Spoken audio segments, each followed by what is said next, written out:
Hello, everybody, and welcome to another edition of Magic Mics. We get started, as we do each and every week, mentioned to my two co-hosts, Ruben Bressler. Hello. And Aaron Campbell. Good evening. Did you guys have a wonderful week? I did. Yesterday I was a little sick, but, and today I'm sort of falling into pieces, but I'll try to get through this show in one piece. Pieces of you are falling off actively. Yes. Yes, I am. Yes. It's like a bad guy at the end of a Tomb Raider movie. I'm just sort of crumbling. And Aaron, you got new equipment. I did. I got a brand new camera. Hopefully you notice the difference. And of course I have my new microphones. I feel like I'm a real podcaster now. I'm a real professional. That's fantastic. So we begin, as we do each and every week, by talking about the first pick. The first pick this week is Conspiracy 2. Now, Wizards, they got their clever hats on. God bless them. They're sure great. do. And then I'm sure they're super proud. And honestly, I really think it's a cute gag, and I think they did a good job. They first announced Conspiracy, the Reign of Brago, and it was like, the Reign of Brago? It's this weirdest, ridiculous set name ever. And then all of a sudden, like, there's this tweeted picture of, like, a woman stabbing Brago, and then all of a sudden it's like, Conspiracy, the Empty Throne is announced. And all of a sudden, and this is the best part, is the number of cards went from 221 with a line through it to 220. That was adorable. Absolutely adorable. I think it's great. I would not be surprised if it keeps changing. If the Conspiracy title literally keeps changing throughout the summer. Because it's just, it's hashtag MTG CN2. It's not reign of anything and didn't have nothing to do with the Empty Throne. It's just, MTG CN2. So in the conspiracies where they really get to just kind of go nuts and do whatever it is they want to do and have these crazy mechanics that don't make a lot of sense outside of it, and it's a free-for-all draft thing. The first set was unbelievably sweet. Had a ton of fun with that one. Like, how do you feel about it? I've had a number of people, sorry. Aaron, go. I'm done. Yeah. I've had a number of people send me messages saying that the assassin looks like me. I don't see it personally, but it's just interesting. Reign of Estrus. Right. You were using rest in peace in the main, girl. But no, I'm actually really excited about Conspiracy. The first time I played Conspiracy, I was at GP Chicago, and Conspiracy to me was kind of like Commander in that, I like it really casual. And so I signed up for this draft pod, my first one, assuming that it was going to be really fun and really social. And I ended up drafting with total strangers who were really kind of in it to win it. Like, they were really bloodthirsty. And I didn't have a really positive experience. And then only after I played it with friends and I really understood like what the Conspiracy cards did, I was able to YOLO it a little bit. Then I really enjoyed it. So I think if I had the opportunity to play with people who, felt the way that I do and just wanted to have a good time, I'm probably going to really enjoy it. Again, now that I know what cards do, where I'm not just clueless and thinking we're all just here to have a good time, right? And they're like, get her. And so I'm excited for this. Ruben? So this is one of the coolest gags that Magic has done in a while. I love that they're tying the story element that they've been pushing on the mothership in articles, right? And now they're actually tying it into a set release, which is really cool. By the way, just so everyone knows, the set doesn't come out till August 26th. This is really early to have a set announcement, and most importantly, there's no set symbol for this set yet. So the fact that there's no set symbol and the release date is still so far off, this set will not be called Conspiracy of the Empty Throne. We're going to go back up to 221, or we're going to lose another person, we're going to lose another card, gain another card, whatever. It's going to happen 3 or 4 more times. And it's going to be great because this is hilarious and I love it. I think they have definitely a long tail on what's going here. They have a long story to tell. Also, Brago's a ghost, right? How do you... Yeah. Well, that's shard. I mean, the dagger looks like it might be made of crystal. Mostly dead. It's all dead. It's with a magic dagger. Come on. With a magic dagger. But let's also talk about the one thing we're looking forward to. The other thing about Conspiracy coming back is Christine Sprinkle gets to be Marchesa again. Right. Nice. Yeah, well, it was an amazing cosplay. All of the stuff that's in Conspiracy is just super cool.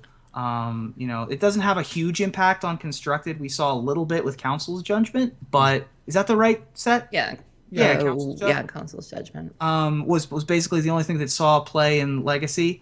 But it's whatever. It's not for those people. This is Conspiracy is the perfect. You know what? We got 8 people going out to a cabin for the weekend. let's bring a box of Magic cards and draft one of the days. You know, Right. we'll go fishing there other days, but one day we'll just hang out inside and eat chips and draft together. And this is the perfect thing for that. And you know, I'm just really like, I'm not a huge flavor guy, but the way they're rolling this announcement out is super cool. And I just the 2 times that I ever drafted Conspiracy, I had a ton of fun. So I can't wait for Conspiracy : whatever it ends up being named. I don't think they're going to sleep on the financial aspect of it this time. The first time, everybody slept on the foils. Nobody thought that Conspiracy foils were going to be worth much because it was already like a really weird set and it was super casual and whatever. And then all the foil Conspiracy started going and then of course the foil Brainstorm and then of course Dak Faden. Dak Faden is like $600, $800 foil, something ridiculous or whatever. Forgot that card was in that set. That's absolutely absurd. So He saw some legacy play too. he's seen vintage play. Yeah, that's a massive oversight on my part, but yeah, he's obviously great. So that's a big one. But ultimately, I think that, you know, so the foils aren't going to be super cheap when it first comes out like they were. I think any of those like foil planeswalkers, if they're unique to Conspiracy 2, like will be huge and will be expensive, even if they're not that great. But hopefully they are. And all of the conspiracies, the actual card type conspiracy. Right. Or whatever, right? Those are what they're called, right? Yeah, conspiracies. Yeah. The foil versions of those are all a lot of dollars. Yes, they're very, very expensive. For a cube play and whatever. So, you know, I'm not usually terribly excited for stuff like this because it's not my wheelhouse. But the way they're rolling this out is just super entertaining to me. And I can't wait to see what they do this week with whoever takes over. Game of Thrones style. Whoever's going to happen. I mean, like, you know, I can imagine you're going to start to see Magic Fiction, right, about Conspiracy, and then they're going to change the set name again, or like, you know, and then a demon shows up, you know, and all of a sudden it's back to 221. All men must die. Yeah, so they have a lot of play to do here. Another thing I really appreciate, it's so early in the process, they can't get spoiled out of it. Somebody can't go and just bust a Conspiracy 2 set, and all of a sudden all this crap they've been working on is moot. Like, instead they have literally 6 months to make this as good as they can get. And even if it kind of screws up near the end when people start spoiling things inappropriately, like they'll already have done a lot of the work. Cut to next week when the whole set gets spoiled. I know, right? Cut to a pack of Conspiracy 2 gets never leaked. happen. Damn it! What are you doing? Ideally, if it gets spoiled, then they can just tweet out, "It was a conspiracy." Oh no! The whole time. Or they can say that's not the real set. This is a fake release. It's not really the set, and then they can be like, "Quick, guys, we have to design a whole new set." Didn't they do something last time with like a barcode or like a number, and then people on Reddit had to decipher it? That was cool. Like I wouldn't be. So they stuck a Magister of Worth into a pack. That there was a phone number on the back of that. If you called the phone number, they gave you a code. That if you deciphered the code, it gave you the card text to like Cogwork Librarian, which was one of the cards in the set. And of course, you know, Reddit broke it in like 7 seconds or whatever, which was great. But you know, for that very small moment, I think it was really cool for those people who were into it. But this one allows it to kind of string it out and really get people kind of interested. Like, ultimately, like, Conspiracy kind of isn't targeted to a competitive player, but I think they can make it cool and interesting enough that, you know, again, I did like 1, Ruben, you did 2, Aaron, you did 2. 2 or 3, yeah. Yeah, right. And, you know, fun, cool set doesn't need to be anything crazy. And honestly, I had seen, I birded a Conspiracy draft in which, God, I'm trying to remember who all was in it, but it was like Shenhar, Sam Black, and all of Peach Garden Oath, and like 2 other big pros were like drafting Conspiracy just to see what it was like. And they ended up playing one-on-one instead of multiplayer, but they were just like trying to put it together using their spike brains. And they're like, I don't know what's really happening, but it's sweet. Right. And they're like having a really good time doing it. So, you know, it's a cool. I really like what they're doing with it. That they can put a different angle on what they usually do, and bring Magic back to what it started out as, which was just sort of like a casual thing you did in between games of D&D. You know what I mean? So one of the things that another thing to kind of point out in relation to Conspiracy is that you have a lot of releases this year. We have like a ton of Magic releases. At this point, Yeah. we got new Eternal Masters, we got Conspiracy 2, we got all these dual decks. Like, yes, they got rid of the Clash packs or whatever, but man, and then Marrow confirmed that there will be a From the Vault. So there's going to be a new From the Vault this year, no matter what happens.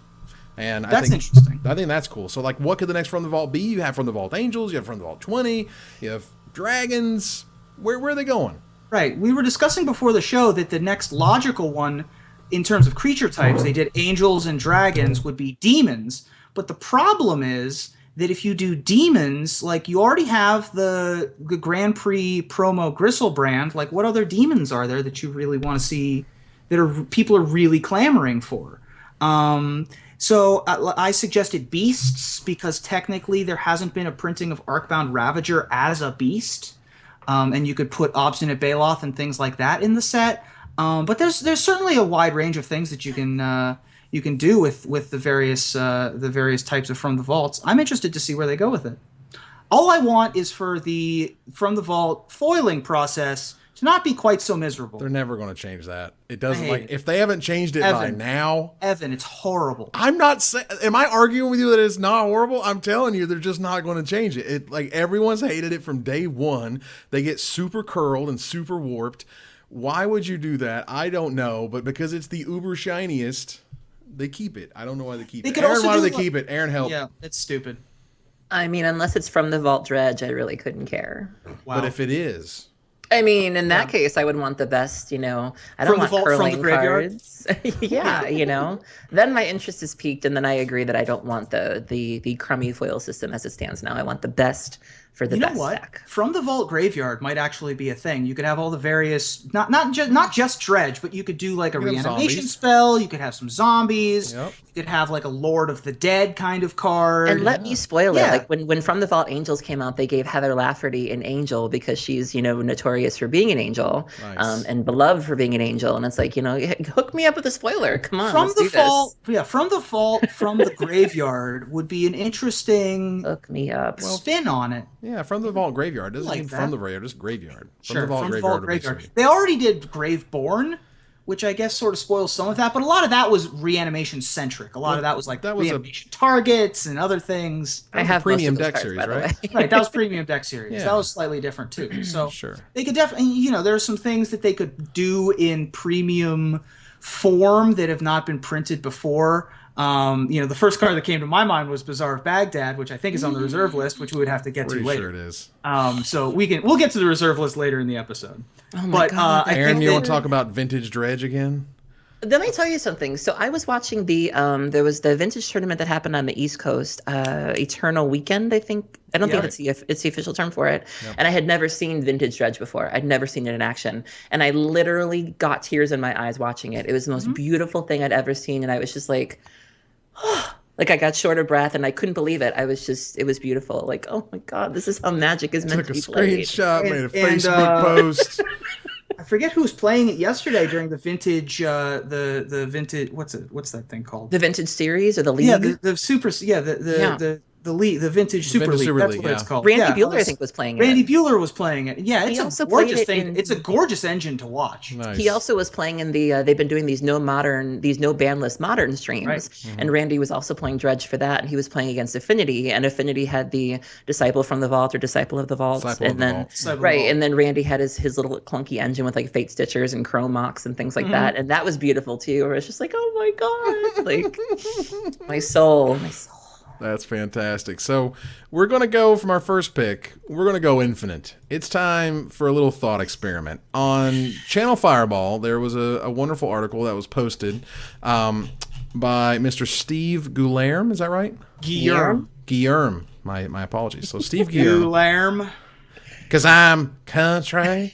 Now, the reserved list, along with Mana Screw, as he knows, is everyone's favorite thing to hate about Magic. Because if you could just fix the reserve list and just not have Mana Screw, what a wonderful world we would live in.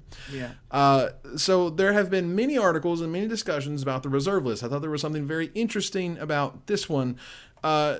first of all, a lot of people feel like the reserve list just kind of exists because Wizard says it exists. And to that, I wanted to bring up a little something that John Butler brought up. John Butler of the Wrote About Magic coverage fame that you could find on Star City Games, and he kind of really changed the face of how Magic coverage went from that point forward. Anyway, there was one point where they were talking about the reserve list, and he brought up, he said, funny listening to debates regarding the reserve list, never mentioning promissory estoppel. The reserve list will stay 100%, he says. And so I was like, what in the world is promissory estoppel? So I looked up the Reddit thread of Explain Like I'm 5, because I enjoyed that. Mm-hmm. And so to get a little bit legal here, the consideration, as the legal term goes, is an exchange of promises. Today, I might agree to pay you $2,000 tomorrow if you promise to paint my house the day after. The contract is enforceable from the time of consideration, the time that we explained what was happening, even though no one has done anything yet. It also doesn't matter if the promises we make are fair trade. Maybe I said I pay you $20 instead. That doesn't make the consideration less enforceable. Promissory estoppel says that I can't go back on my promise to pay you just because I change my mind or disagree with the type of paint you want to use, for example. Similarly, if you agree to the $20 payment, you cannot refuse to paint my house if, before I pay you, you find out it will cost $50 in paint. So, consideration, it's a promise. It's an exchange of things that you promise are going to happen. The reserve list was a very clear promise now from what would be Hasbro Corporate back then, which was just Wizards of the Coast as its own company, that they will not reprint these cards. They will not reprint functional reprints of them. And as of 2002, they did a little tweaking, as it were. Yeah. You totally just stole my gig too. I had notes about this. You want to go, so I'll let you go. I was. So it is a promise, just to wrap it up. It is a promise between Hasbro, essentially at this point, to the world. They're not going to do this. So tell me what happened to the reserve list, Aaron. Okay. I apologize. You were supposed to run that bit, weren't you? I'm gonna remember this. I just went. Will be swift and painful. I just went. See if I paint your house. Tell you what. Fix your wagon. Baking your cheeseburger. You haven't fixed my wagon yet. Okay, so the reserve list, so Evan was right. So basically the reserve list was first published on March 4th of 1996, and it came about because of two sets, Chronicles and 4th edition. And at the time, Wizards kind of recognized that much of the collectability of a card was also determined by how available it was for gameplay purposes. And so they got the idea to reprint a lot of cards from previous sets like Alpha, Beta, Unlimited, and whatnot. The collectors, which are admittedly a small subsection of the community, but they are certainly part of the community, were very upset by this and felt like the sheer volume of the set, not necessarily the cards, because Chronicles did leave out the more valuable cards. The sheer volume of the set meant that the value of their cards kind of plummeted. And so this very vocal section of the community was very upset by this, which led to an announcement or a statement from Bill Rose, who's the VP of R&D, who you don't really hear much from. So the fact that this man stepped forward and had to give a statement kind of gives you an indication of how dire this situation was. And so Bill Rose came forward and basically said that Wizards has no plans for another reprint expansion. We will continue to publish new editions of the core set with new and different reprints, as well as include reprints in expert level expansions. So you're right. So they basically promised to never do this again, basically. And then there were several changes to the reserve list in 2002 and 2010. So in 2002, Wizards decided that Mercadian Masks and later anything from that set and on would not be reserved.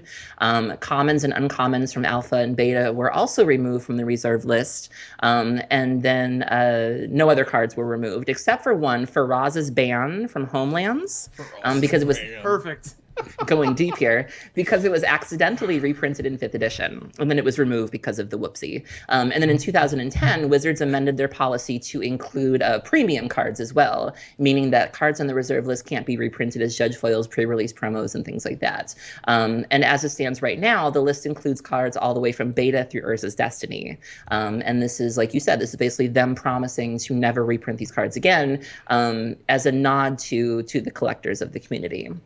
Right. Sure. So I used to have a lot of really lengthy conversations with Matt Cranstuber and Sam Stoddard on one of my previous podcasts, In Contention, and I'm having trouble finding the old episodes, but certainly it was probably around 60 or 70, episode 60 or 70 of In Contention, where we really went deep on what it would take to try to get rid of the reserve list, and Steve really spells out a pretty good breakdown of what it would take. And the first step is get the lawyers on board, which is gonna be impossible, I think, because as Evan said, I think that even if Wizards wanted to do this, which in a different part of my little diatribe here, I'll say I don't think Wizards wants to do this, but the first thing is that they would have to prove that this estoppel issue wouldn't impact them and that they wouldn't have to pay out hundreds of thousands of dollars in settlement fees to the guy that bought a $50,000 Black Lotus and a $1,000, Alpha Island or whatever. I don't even know anymore what cards are worth. So, they would have to get it through the lawyer phase, and that would take years, I would imagine, to try to figure out how to unravel all of this legal minutia. Mm-hmm. The other thing that about for the reserve list for me personally, going back to would it ever happen? What's the realistic way for it to happen? I just don't think Wizards is interested in doing it. I just think that Legacy's a format, but Wizards doesn't make any money from Legacy. Really, they give you your 1 or 2 GPs a year just to keep some folks interested, and but mostly they make their money from Standard and to a lesser extent Modern. But here's so the thing. Yeah, they're starting to make money off Legacy thanks to Eternal Masters. Okay, this is the first time that they directly have been able to sell packs, even if it's limited run, even if it's just a small product. It's still them profiting off of Legacy in a way that they've never done before. Okay, well, if they want to profit off of Legacy, and by that make Legacy a playable format going forward, then they 100% have to start repealing, at some point, portions of the reserve list. They need to figure out how to do that. They need to get past the estoppel issue. They need to figure out how to appease the collectors that are sitting on piles of demonic tutors. They gotta figure out how to do it, and this is a difficult thing that they're gonna have to do, that they'll probably have to open up a whole new department in the company for. This is a very complicated issue. Which is why anything when you say that type of verbiage, you just immediately say it's not worth it. We have to do all this stuff. It's not worth it. We go through all these lawsuits. It's not worth it. What are you trying to do? And as someone, as Pharmacist Judge noted in the chat, Conspiracy had legacy staples as well: Brainstorm, Stifle, Exploration. They were trying to sort of branch out, but Eternal Masters is very much clear on, we're going to make money off of players that we've never really made money off of before, like legacy vintage players. They don't buy packs. Why do they buy packs? Well, these are the packs that they want to buy. These are the packs that they want to draft, because now they can get foils, of Force of Will or whatever, that aren't ridiculous judge foils. Yeah. But beyond convincing the lawyers, you have to decide that, the one thing that I thought was interesting about this article, beyond all the millions of articles about the reserve list or all the millions of videos, is that he noted that there should be a 3 or 5 or 7 year period to elapse before anything gets reprinted ever. And because what you have is that guy who's paid $100,000 for the graded 10 beta Black Lotus. You have to tell that guy, we're printing more Black Lotuses. Yeah. I don't care if you're only printing one a year to go to the world champion. You're printing more Black Lotuses. I don't care if you got new artwork. You're printing Black Lotuses. Yeah. That's a thing. So for that to be a thing, you have to recognize that there's going to be a pushback. So, obviously the different collectors have different amounts of money, and a lot of collectors are saying this would be great. This would actually increase a lot of values, because then people are going to get more interested, and they're going to want the original versions and not the reprints. I mean, you know how much cooler the original Thoughtseize is more than the Theros Thoughtseize. Right. That type of stuff. Yeah, but to have that type of rollout, I think, is really something I haven't seen in a reserve list article. It's always been we'll just kill it and just start reprinting stuff, from the Vault Dual Lands next year. But hopefully it happens. In the meantime, we're gonna have $1,000 underground seas, and that's not you don't have a sustainable format like that. So if they want to sell, so if Wizards of the Coast wants legacy players to buy their products. If they want to make money off of Legacy, then they need to make Legacy a sustainable format. Same goes for Vintage to a lesser extent. Well, and then immediately jumped in all the people saying, well, now there's going to be an Eternal format called Eternal that is no reserve list Legacy, which just means it's like a really weird modern. Also, somebody on Twitter asked me, and this is no shade to him because he was very, very lovely, but somebody on Twitter asked me if I wanted to like be on like the council for Eternal or like one of the mucky mucks for Eternal, and I was like, you don't want me assisting in the creation of any new format because the first thing I will do is ban Rest in Peace. Ban Rest in Peace. You're such a homer. Oh my god. I was like, you don't want to give me any sort of control over banning or restricting cards because nothing good will come from it. You're such a single issue voter. It's unbelievable. You just hone in on whether or not the graveyard matters, and you're like, I just can't handle literally anything else. Graveyard matters. No, we're done here. I want to get you a business card that has, below at the bottom, muckety muck. That's what you get. That's what you get. You get to show people. That's what I do here. I muckety muck. But anyway, we're going to keep on moving to, let's see, the red zone is next. Yeah. Because a little thing happened this past weekend, which was the Eldrazi stomped everyone's butts in again. Eldrazi winter. We are in Eldrazi summer, technically, going to be happening. But it's definitely Necro summer. What month is this? Is that spring? It is winter. It's still winter. Never mind. It is Eldrazi winter. It's Eldrazi winter, and regardless. Very stupid. Right. So then there was the whole like, oh my God, are there going to be emergency bans? I will grant you that I was falling on the 51% of there should be an emergency ban because like the format is just kind of in weird shambles. And I think, and everybody knows what the problem child is. Like it's either Eye of Ugin or Eldrazi Temple. Those are the two things. There's no mystery about that. No one's like going, I wonder what we should ban. No, everyone knows what you should ban. Well, some people are taking it as... We should ban Reality Smasher. No, nobody says that. No. Well, some people are taking it a step further, and they're kind of going after fast mana in general. Like, I've seen a lot of people bring up Simian Spirit Guide and say, well, you shouldn't be allowed to, the first draft of this deck, the deck that we saw at the Pro Tour, was using Simian Spirit Guide, and it ran 4 Chalice of Void. And so Chalice of the Void on top of everything else made for a really crummy experience. But the versions of the deck that we've seen evolve since the Pro Tour, we're not really seeing as much of the Channel Fireball version. Interestingly enough, online we are, but in paper we're not. I'm not really sure what that's about, but that's a thing. But regardless, the versions that we saw at the Open specifically weren't really on that plan. They weren't on the main deck chalices. They weren't on the processors. They weren't on the Simian Spirit Guides. And I was really relieved because if they ban Simian Spirit Guide, my deck is gone. So I'm happy that that's not really the focus anymore. But for a while, people wanted to lump it in and say fast mana in general needs to go. Sure. Yeah. I mean, every time you cheat the mana system, bad things happen. When you print Phyrexian mana, when you print Delve, bad things happen. Yeah. And when you print lands that produce 2 mana, and you're able to race mana up on a consistent basis, even if it's Llanowar Elves, they cycled out mana elves out of Standard for exactly this reason. Well, 1 mana elves, yeah. Or reasonable mana elves. Even like, Sylvan Carry, nothing even on the level of Sylvan Caryatid or Voyaging Satyrs currently in Standard. Sure. You've got Beastmaster Advocate or whatever. This is the kind of stuff that every time a way to reduce mana or cheat something into play happens that isn't balanced on a level like something like Delrake, where you have to sacrifice 3 creatures or something ridiculous like that, or Dredge, when you're allowed to cheat things into play, when you're allowed to cheat the mana system like that, bad things happen. And so the Eldrazi lands, so if you just look at the Eldrazi lands and you replace the creature type with literally any other creature type, they're still just as bad. Yeah. They're still bad.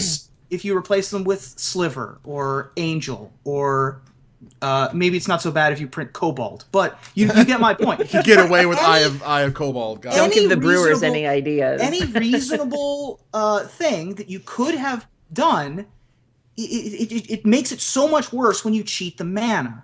And so, the reason why Eye of Ugin was reasonable when it was in Standard is because all the Eldrazi cost like 95. It's okay. Now they cost like 3. Exactly, and that's And a it was problem. and Tron was using it as like a one of, and even then it was like, Yeah, they Tron was had using it to go get their Emrakul. Like, right. So that's they fine. had to get to the late game in order to use that. But these decks are using it. You can play like a turn one Eye of Ugin, crap out two Eldrazi mimics, and that's your turn one. They're using it in such a different way that we've never seen before. Yeah, Right. exactly. So I mean, and Tron would also go and get things like Wormcoil Engine, which was really Right. interesting because you can go get a colorless creature.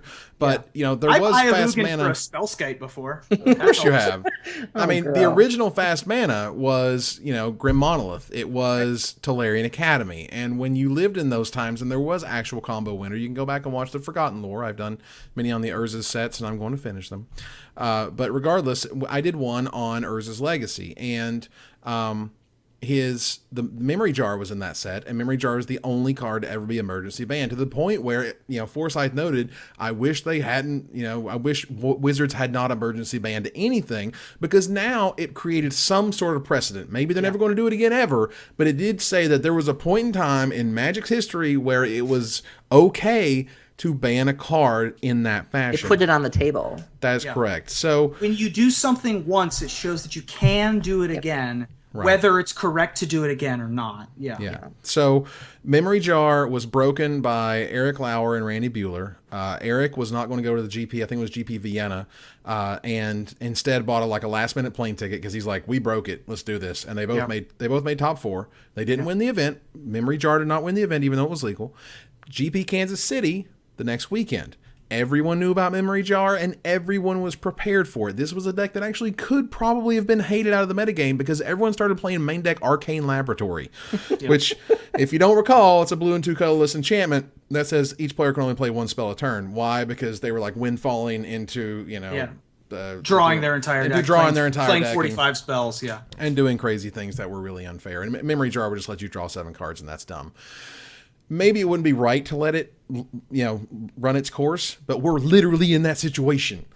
It's warping everything around it, and we're going to let it run its course. And so let's give some numbers here, just so that we're not, just to kind of, add some facts to this. So the SCG Lu modern metagame, the day 2 metagame, 47.7% were various shades of Eldrazi decks. The next most popular deck after that was Affinity at 7.7%. So 47% of the metagame was Eldrazi, Affinity at 7%. Even if you add up the rest of the metagame, so Infect was 6.2%, Merfolk was 6.2%. If you combine the other 8 archetypes, including a 9th for just miscellaneous, for things that weren't even of those, you're close to 47% or just slightly over it. But that's saying something when 9 other archetypes combined, you have to combine all of them together to get your percentage. The day 2 metagame, when you put it next to the top 32, thanks to Patrick Chapin, he broke all this down. The 62% of the top 32 metagame was Eldrazi. 20 decks out of the top 32 were various shades of Eldrazi. It was just what? And, you could see it on the stream even. It was constantly Eldrazi versus this, Eldrazi mirrors, and people weren't having it. It was really not fun to watch. Yeah. So, go ahead. I was just going to say that, I have a couple of points to talk about. I don't know if they fit exactly into this part of the discussion, but there was a screenshot where both players had 130 Eldrazi Scions on both sides of the board. Yeah, and that was not fun to watch. That was real. This is like when we had those Mastery of the Unseen green-white devotion mirrors happening, and it wasn't fun to watch. When you have unwatchable Magic, that hurts Magic as a whole. When you have a format where people don't want to play Magic, that hurts. When we had I forget which Pro Tour it was, but when 30% of the metagame was Jund in Modern, that was bad. This is worse. When you get to this percentage of how many people are playing a deck and how dominant one type of deck is, that's a problem. And also, I think that the sentence or the phrase emergency ban gets thrown around in weird situations. In this particular case, what it refers to is we need to ban something now that isn't on a set schedule. I think that there have been cards in the past that have been added to, for example, I think Yawgmoth's Bargain got banned before Worlds one time, but it was on a set schedule with when bans were normally announced. And so I wouldn't hate to see something along those lines. And I also wouldn't, I'm on team ban it now. Like, I don't see why they're beholden to these schedules. This is why we're in the red zone, is because I'm on get rid of it. I'm on team just, I'm done with it. We had our fun, just get rid of it. I mean, by fun, I mean we didn't really have any fun, but let's just get rid of it. Well, I have yet to face it, so I can't really determine that. Wow. But Well, I just want to give some other sort of kind of historical context. So there's a Magic the Gathering card named Survival of the Fittest. And this card combined with Vengevine and other sundries was completely absurd in Legacy. And it got to the point where you were able to play, aggro survival or combo survival or control survival. You could pick your flavor of survival to play in the format, and everything else was pretty much worse.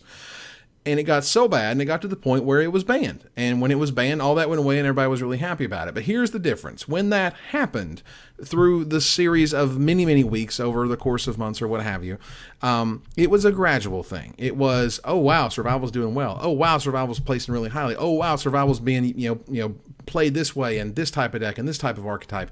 This was from a pro tour. This is where they said, hey, pros, can you break this format that has thousands and thousands of cards where we printed this new stuff which interacts with the old stuff, but we don't really know exactly how because we don't play test it. And they blew it up. And to put, it's one thing to say Survival got to that point, but Eldrazi is starting at that point. We are seeing the point where it has been broken. Right. Now we just get to pick up the pieces until the next BNR release. And the other thing about Eldrazi that's actually very paralleled with Survival of the Fittest is that Survival of the Fittest was the best aggro deck, the best control deck, and the best combo deck all at the same time. And the various flavors of Eldrazi are very reminiscent of that, where the best thing you can be doing aggro-wise is throwing Eldrazi Mimics on the board and attacking you very quickly. The very best thing that you can be doing control-wise is Eldrazi displacering and making a million tokens and board stalling and grinding and playing a warship and all that kind of stuff. And it's very reminiscent of that. And back that all up with Thought-Knot Seer and Reality Smasher, two cards that are just very difficult to deal with. One, because it makes you discard a card when you want to deal with it, and the other one because it actually steals the card from you. It's a very difficult place to get out of. But again, the big thing that's gluing it all together are the fast mana lands. And that always leads to problems. If you were doing these things on turns 4 and 5 instead of on turns 2 and 3, then it would be a much better situation.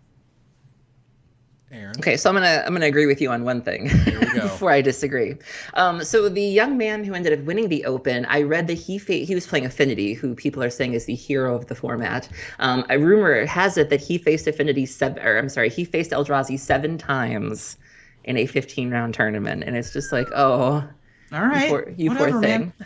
I mean, on the one hand, it's good to have a target. It's always nice when there's a Caw-Blade in the format, right? And you're like, all right, I get to aim for a Caw-Blade, and I get to build my red-black vampires deck and to try to beat Caw-Blade, or I get to build Caw-Blade to try to beat Caw-Blade, or whatever. And then That's it beats fine. you anyway. But the problem is that if it beats you anyway at a consistent rate, and saying that, like in the Memory Jar example, the deck that won that GP had 4 Frenzied Goblins in it, right? Yes, the deck that won at GP Kansas City when everybody was prepared for it, there were no Memory Jar decks in the top 8.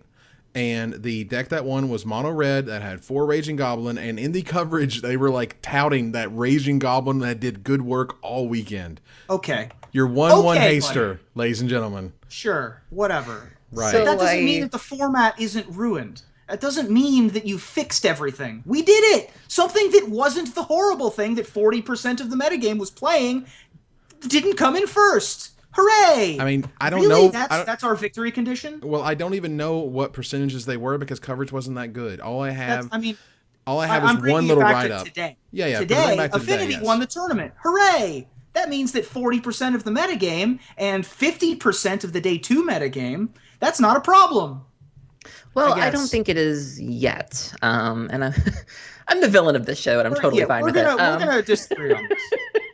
Wow. YouTube is gonna hate me. So I don't think we're quite there yet. I think the weekend of GP Detroit is really gonna be the deal breaker for me. There are 3 modern GPs happening that weekend. There's GP Detroit, GP Bologna, and then GP Melbourne, and those three are all modern. I think if we come back from that weekend and we see just a unanimous, international dominance, okay, I'll give you that much. But there are options. The girlfriend bracket, we did a group stream the other day where we did the Pro Tour gauntlet, and we ended up with Blue Moon. We beat 2 Eldrazi decks that time. We felt very well equipped in that matchup. Brian DeMars, he wrote a post about Abzan Company, stating that Abzan Company has a good matchup. Jeff Hoagland, bless his heart, he was 8-1 on day one, and people were calling him the Gatewatch because he was slaying Eldrazi left and right, and he was doing quite well with his deck. You are seeing Sam Black with Lantern Control. Travis Wu has been doing work with Living End. There are options out there. Raph Levy, he's been playing Zombie Loam again, and Zombie Loam has a reasonable matchup. There are options out there. I admit that they're not necessarily the most glamorous decks, or they're not the decks that maybe have the best image or reputation, like who's really happy to be playing Lantern Control, but there are options out there, and I would really like to see more. I'm not saying that people are wrong necessarily, but I feel like the conversations that people are having are not specifically saying what about this hindered you. Like, I was at GP Omaha when Treasure Cruise was running rampant. This was when Delver was everywhere, and people were playing the young pyromancers, and you were treasure cruising on like turn 3 and things like that. I experienced that firsthand, and I was able to actually tell you like why I felt like I couldn't beat this. And so we're seeing a lot of this as bad, but okay, so what exactly about your deck could you not deal with? Was it just the bum rush of creatures? Was it the, what have you? I'm not seeing enough data. I'm seeing a lot of maybe emotion, but I'm not seeing a lot of what specifically do you have a problem with?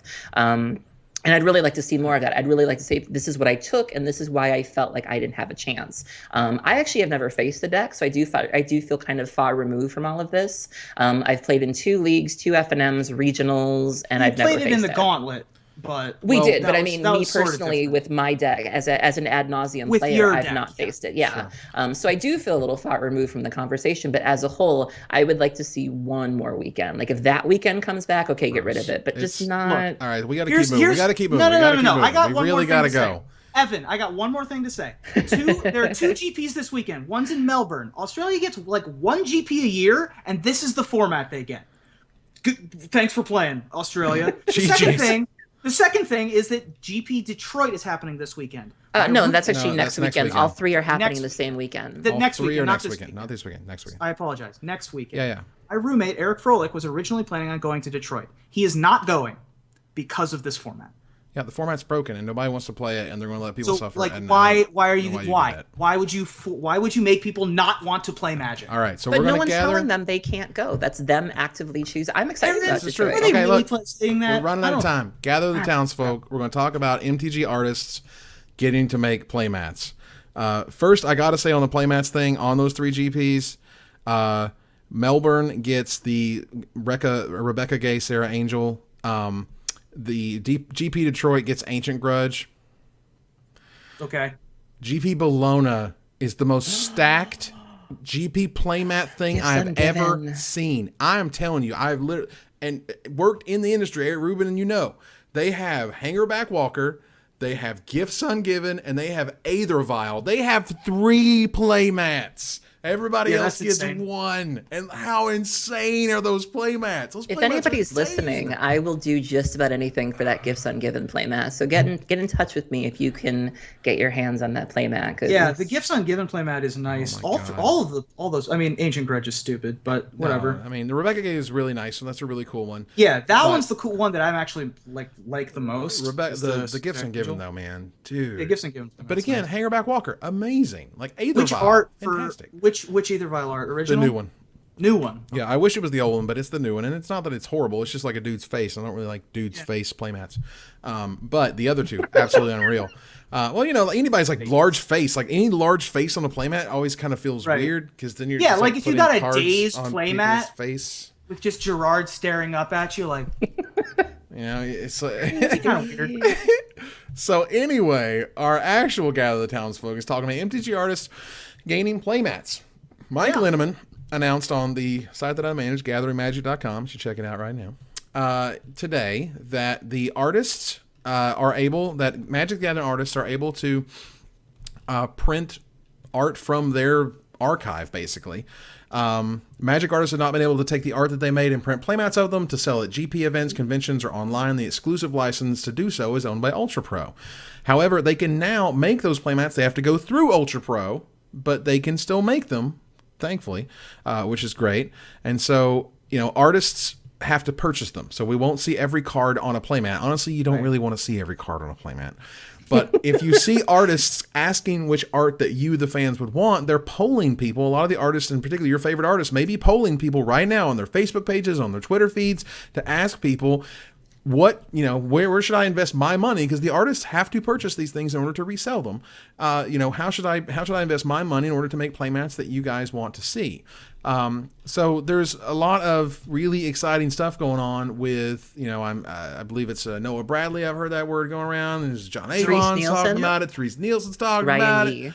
Yeah, Ryan Yee. We have that amazing playmat that was in the article. This is the Ranks of the Endless Dead. Oh, that one's so awesome. Really I love amazing. that art. It's beautiful, beautiful artwork.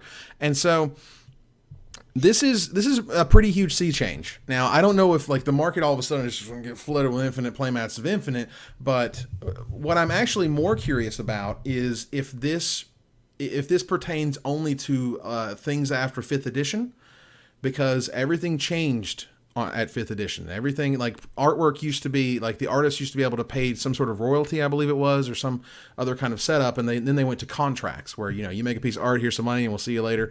But they'll also give them the ability to make prints of it, and now they give them the ability to make playmats of it. Are we able to go back and see a Kurt Ape, playmat? Can we see a Library of Alexandria playmat? Can we see a Jusam Jin playmat? Can we see a Tabernacle at Pendrell Vale playmat? There are things that, even though when you blow them up to playmat size, may look a little strange in terms you'd actually be able to see the paintbrush strokes and stuff. But I think that's still amazing. I would love stuff like that. Well, I like seeing the brush strokes. I like seeing the old art. If you took a Thragtusk, for example, or a Baleful Strix, those super stylized pieces of art that you see the brush strokes and you zoom them out. I like seeing the brush strokes. I like seeing that these are pieces of art. I'm not under any sort of what? Am I getting too geeky about art? The chat totally got me. They're like, Evan, just say the Stasis playmat. And I'm like, dude, Stasis. I want the Stasis playmat so hard. I want it so much. It's interesting that you bring up Kurt Ape, because in the if you go to this article, you'll see that there's actually a comment from Ken Meyer Jr., who did the art for Kurt Ape. The original Kurt Ape. He's also done Urnum Jin and did Guardian Beast and one of the old Dark Rituals. He's an old school magic artist. Nice. Who says that it's not. I mean, it's good that this new sea change has happened. But I'm just going to read his comment here, if that's all right. I'd love some organization to contact me about doing my older art on a mat, because the deal Wizards offers is not that great, to be honest. There's a minimum order and price that makes it hard for someone without a lot of expendable cash to get in on this. Also, they do the design and the layout and such, and we have to approve it, so there is that lack of inclusion as well. So while this is a really good change and a positive step in the right direction, there's still some work to be done, I believe, in terms of letting the artists have more say in how they sell their art to people. I'm 100% on board with the artists having more access to their art, but I'm also on board with having Magic. They paid for this art, so it's sort of this weird partnership thing that's happening with these artists. And so I'm interested to see which artists take advantage of this, and in what way they decide to do so.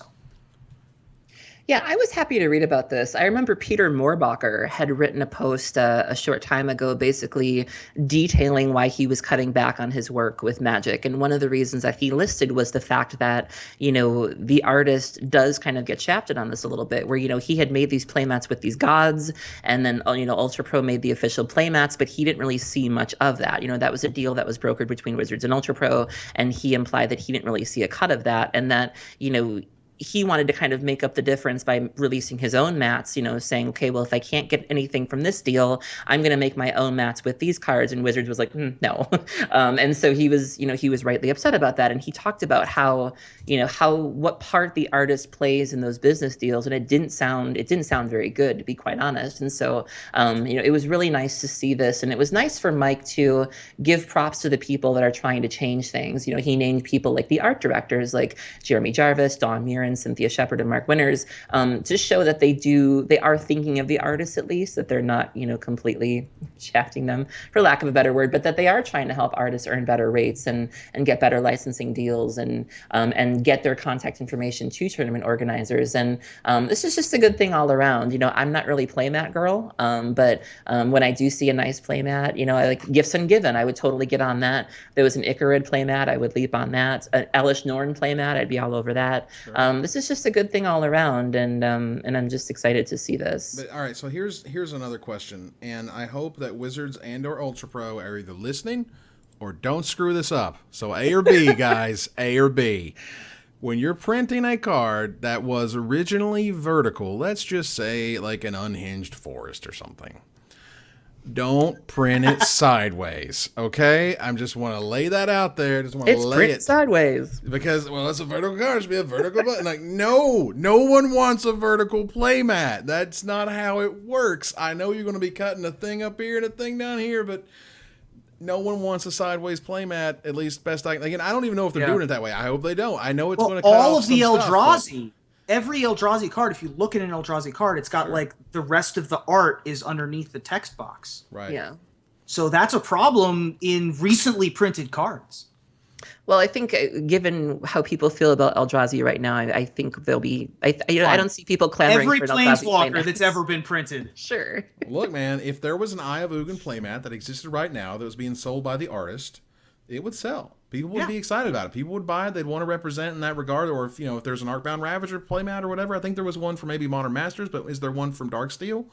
There should be. And if there wasn't, I would love it. Just if not only for nostalgia reasons, but also just it just looks cooler. I think than the new one. The Tron players can use it to wipe their tears when the card gets banned too. They can just bring it out. I think Tron would not be terribly upset with Eye of Ugin getting banned.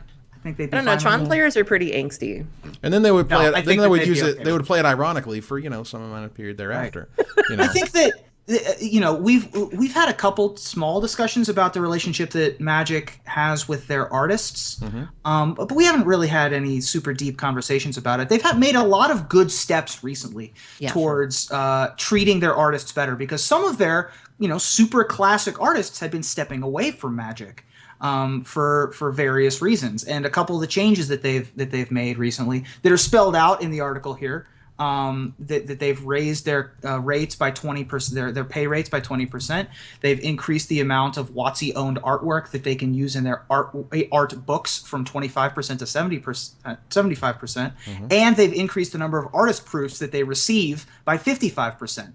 So they've done a lot of things to try to mend a potentially damaged bridge between the Magic artists, to try to bring some of those super talented folks, back. You don't want to lose a Rob Alexander, right? Someone who's who you're that invested in Magic with.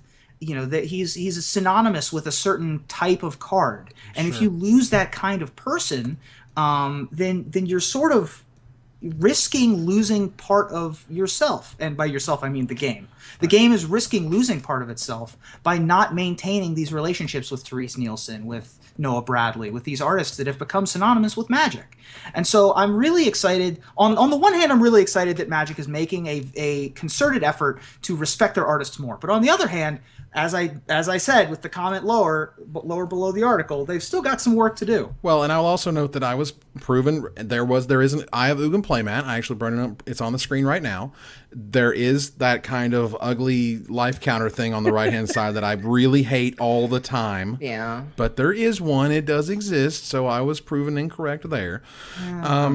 Yeah, I just wanted to add, I hope this does kind of bring people back into the fold. I think I talked about this on an older show once, but I remember reading there was a Magic art book, and they had they interviewed these artists from the beginning until now, and it made me kind of sad to see how many artists were kind of downplaying the impact that Magic might have had on their careers. Where they were kind of like, well, I've done lots of things since then, or I was just sort of starting out, and Sure. I couldn't help but wonder how much of that might have had to do with maybe their relationship with the company. Maybe that was the reason why they chose to not continue or to feel that certain way about it. And I would love to. You mentioned getting those artists back in the fold. I would love to see something from maybe the Folios or from the old school, Right. The artists artists where it's like, give me some Scheherazade, give me some something like that. Artists that I think that have no reason to really come out to a GP. Maybe if it's in their area, make that trip out and do like a one-time thing. But if they know that there might be something for them financially, maybe this might sweeten the pot. And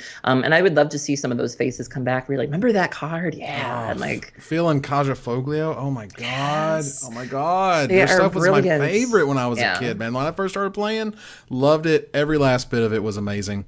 So we got to keep moving here. We're going to go onward to a. Let's see here. We have splash damage, as it were. Yeah, we'll do a brief splash damage. Pretty brief. There was something on the esportsobserver.com website where they're talking to Helene Bourgeau. And Aaron, I'm gonna make you do the impression here in a minute. Right now, she's gonna cut me one day. It's amazing. It's wonderful, and we love Helene. We do it because we love her, and it cracks me up big time. Ruben, tell me a little bit about this article. Okay, so Esports Observer is a website that is it's sort of just trying to be ESPN for esports. It's got all the information on CS:GO, and it's got things for Hearthstone. It's got updates on Team Solo Mid and League of Legends and all those things that you want to learn about. And basically, it's an article where I think that esports folks look at Magic in sort of inquisitive wonderment. Like, Magic's not really an esport, but there's a lot that they can learn from Magic, and so they had this interview where one thing that this interview definitely nailed home for me was that everyone in every other game looks to Magic for how to correctly run tournaments. Yeah. We've already been there. We've been there. We've blazed the trail. The fact, we know that. We know that the OP in Magic is unbelievable. It's amazing. Yeah. But the fact that an article like this is on Esports Observer, and they're just like, so how do you do this correctly? And it's like, well, this is how you do this correctly. And then the answer is like super long and super helpful. And then they're like, it looks like it's going to be a lot of work. Lots of options. I would definitely go read this article, because it's the most. I'm going to save this article and bookmark it because it's the most comprehensive description of Magic organized play I've ever seen. I think that I feel like what sort of happens a lot of times in video games / esports when they try to run tournaments, well, those games don't need judges. Those games don't need external forces to make sure that everything is done correctly. The computer is going to make sure it's done correctly. So you can't cheat in that way. But in real life, for Magic events, we need an entire judge program to not just answer our questions and to make sure that XYZ gets punished in the right way, but to also run the event and make sure that the event is running quickly and the rounds are turning over and all that stuff. Yet somehow Magic still has better organized play. Even with all those more moving pieces. Well, no, but that's what I'm saying. There is a human element that is involved that allows us to have, over the years, honed the best processes or the best practices for what it is that we do. And as a result, we're able to improve it to that regard. And so when the video games of the world, like Hearthstone starts up and they're like, this is going to be easy, and they have no idea what is happening and no one can figure out what the hell is going on. It's because they just felt like, well, the computer's already making sure everything's working right, so this is just going to be like putting people together and watching going to number one. It's not how it works. And we have that kind of benefit in Magic that doesn't exist in other places. So. Yeah, I really enjoyed this because the part in particular I like is she mentioned several times the idea of kind of choosing your own path and like how you want to, if you decide that you want to get on the train, you can go the PPTQ route, you can go the RPTQ route, you can go to GPs.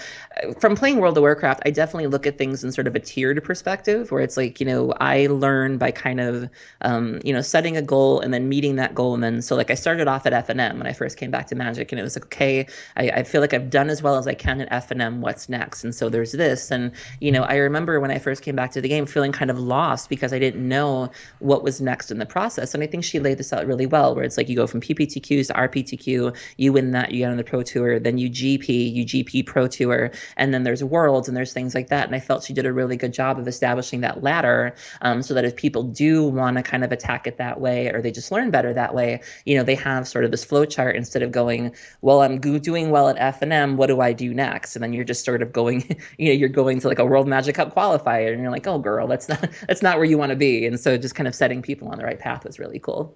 Gotcha. So before we go to the finisher, will you read just like one sentence?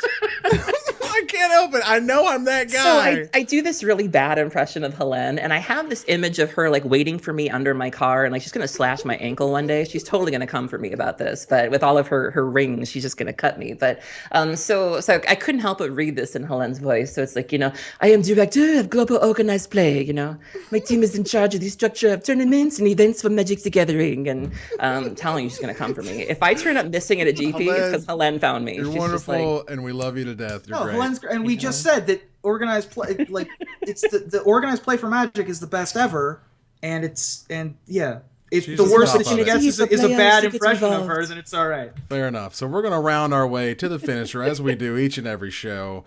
Now, for the longest time, Facebook users have been asking for a dislike option. Well, today, a monumentous occasion in our lifetimes, Facebook introduced 5 new emoticons. Oh my God. Users can now respond to a post with like and haha and wow and sad and angry, almost all of the Inside Out characters, instead of simply liking a post. So now that we know Facebook has the ability to add more emotions to our responses, what feelings would you like to see Facebook let us convey in our responses? Aaron?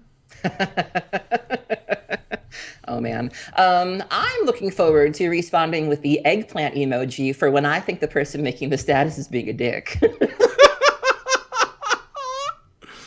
We're not going to explain that. Ruben, go. You have to be from the internet to get that joke. You have to go from the interwebs. I want to be able to post with a tiny little face of the presumptive Republican presidential nominee, Donald Trump, anytime I want to make a status great again. That's right. Through sheer will, sir. Sheer will. Well, I would like to respond to a status with the colorless mana symbol, just in case I want to respond to a post with my opinion that their post should be banned. Hey. Emergency banned, if you will. Emergency banned. So, that is the end of our show. Ruben Bressler, thank you very much for joining us. Thank you. Aaron, thank you very much for joining us. Thank you. You guys are great as always. We want to go to our final slide. And that ends another episode of Magic Mics. Thank you guys for joining us here to talk about all things Magic. I want to thank my co-hosts, you guys, for watching, and hope you support us at patreon.com/magicmics. Visit our website at magicmicspodcast.com. That exists thanks to our Patreon supporters. Or follow, like, tweet, favorite, share, do everything social and internety that tells people that we exist. Catch us online at twitch.tv/magicmics, on Twitter at magicmicscast, on Reddit at reddit.com/r/magicmics, and on Facebook at facebook.com/magicmics. Talk to us privately at magicmicspodcast@gmail.com. Follow the audio-only podcast at magicmicspodcast.libsyn.com, or find us on iTunes, or join us here next week, same time, same place, for another episode of Magic Mics. Good night, everybody.